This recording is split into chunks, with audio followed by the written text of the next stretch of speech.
Fala pessoal, estamos aqui para mais uma aulinha de Química do canal Quadro Livre. Meu nome é Rodolfo e hoje nós vamos tratar do tema tratamento de água.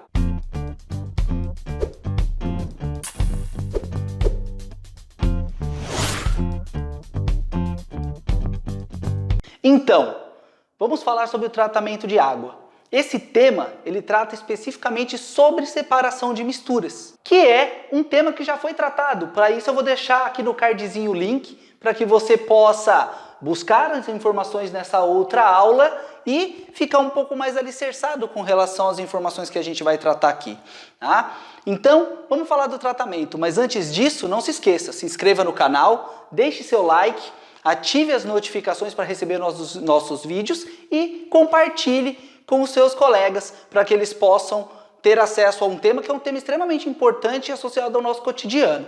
Vamos para a aula. Tratamento de água. Hoje a gente vai falar de uma forma um pouco mais geral do tratamento, associado a algumas etapas que ele vem. Dentro dessa sequência de etapas, a gente precisa compreender que nós temos um esquema de estação de tratamento de água, mas esse esquema ele é flexível, até porque nós temos estações de tratamento de água que são abertas, outras que são fechadas. Então isso daqui é só para a gente entender um pouco da sequência. Vamos começar falando da captação. O que é a captação? A captação é onde você retira a água para ser tratada. Hoje, basicamente, a gente tem dois tipos de captação.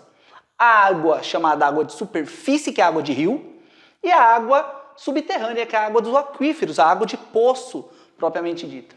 Tem diferença essas duas águas?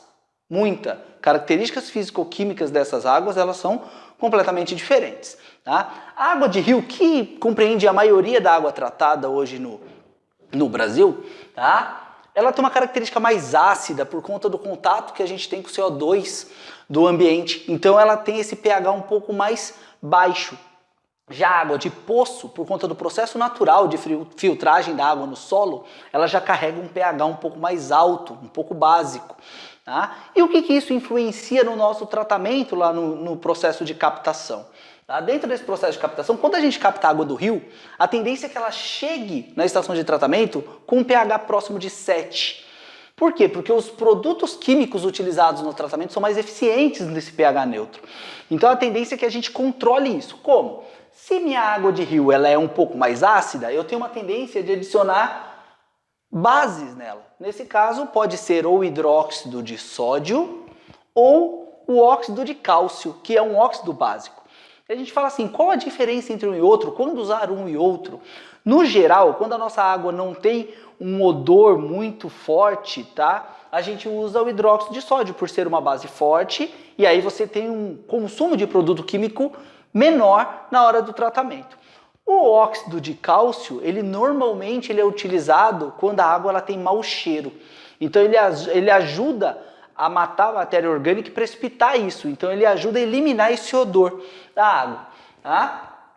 Quando a água é de poço, que ela tem um pH mais básico, eu já preciso derrubar esse pH. Então é muito comum a gente usar um ácido, normalmente ácido clorídrico, é um ácido mais acessível, tá? É um ácido forte e assim a gente trabalha com menos produto químico nesse processo, tá?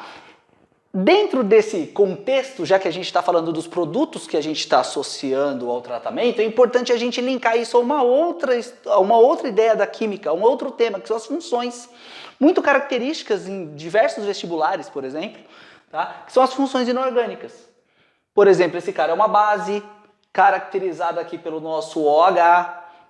Aqui nós temos um sal, aqui nós temos um ácido caracterizado pelo H+, outro sal, um óxido, que é uma estrutura binária, onde o elemento oxigênio é o mais eletronegativo. Então a gente já consegue associar as funções inorgânicas aqui. Mas voltando para o tratamento, então a gente, num primeiro momento, tem a questão de associar uma base ou um ácido para controle de pH. Por que esse controle? Porque esse cara aqui, ó, que é o nosso sulfato de alumínio, ele é um agente, tá, de coagulação. Coagulação. O que ele vai fazer? Ele vai funcionar como se fosse uma cola para os particulados. Quando você capta a água do rio, essa água ela arrasta areia, ela arrasta folha, ela arrasta galho, ela arrasta algumas impurezas que muitas vezes as grades, as peneiras, elas não conseguem separar num primeiro momento. E elas têm uma densidade muito próxima da água. Então elas não são densas o suficiente para sedimentar e nem têm densidade muito baixa a ponto de flotar. Então elas ficam boiando na água ali. Quando você coloca ela contra a luz, a gente percebe uns particulados no meio dela. O que esse cara faz? Ele funciona como se fosse uma cola formando flocos.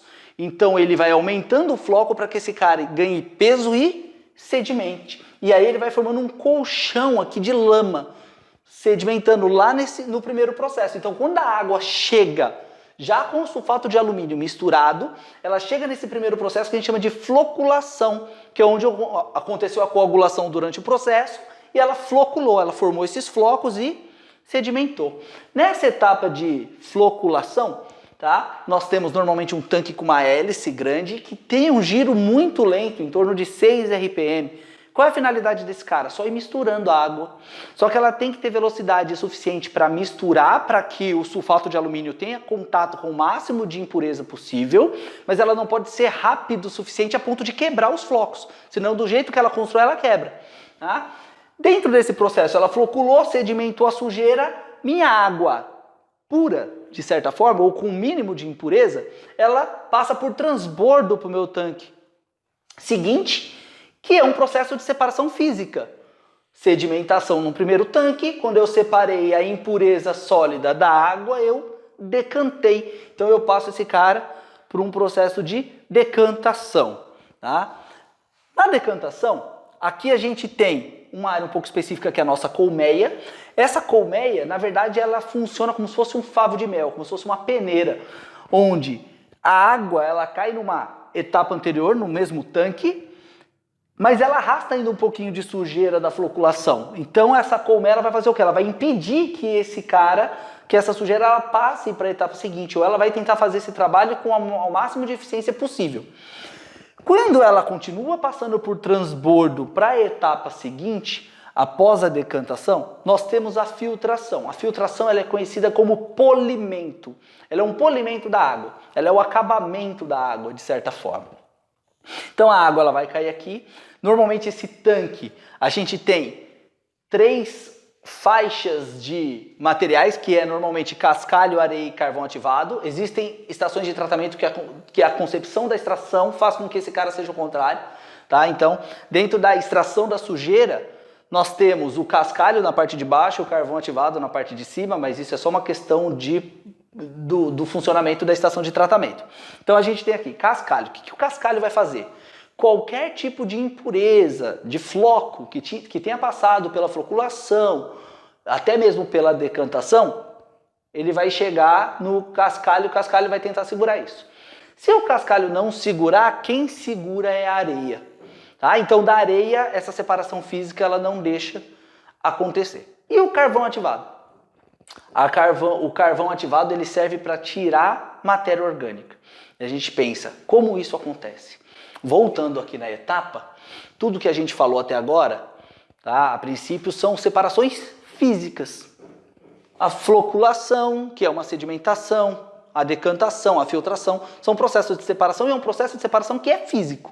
E o químico? Quando eu adiciono os meus produtos químicos, eles têm uma determinada ação.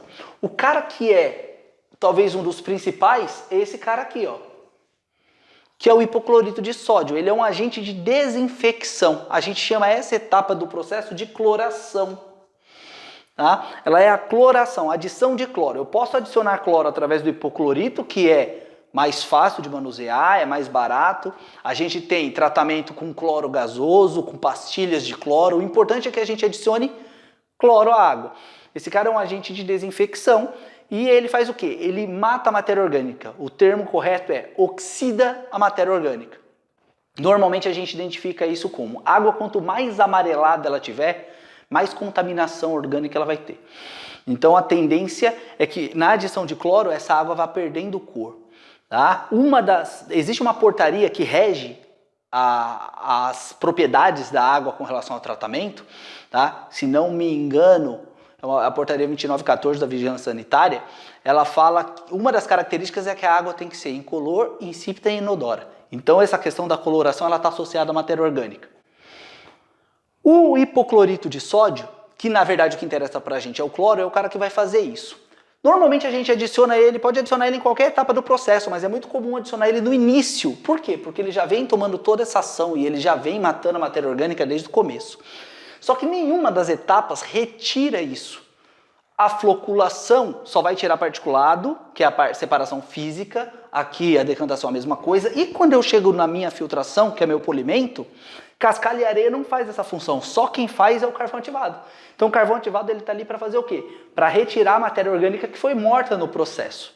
Tá? E a partir daí nós temos o tratamento concluído, onde a gente separou todos os particulados, a parte física, mais os orgânicos que foram mortos no processo.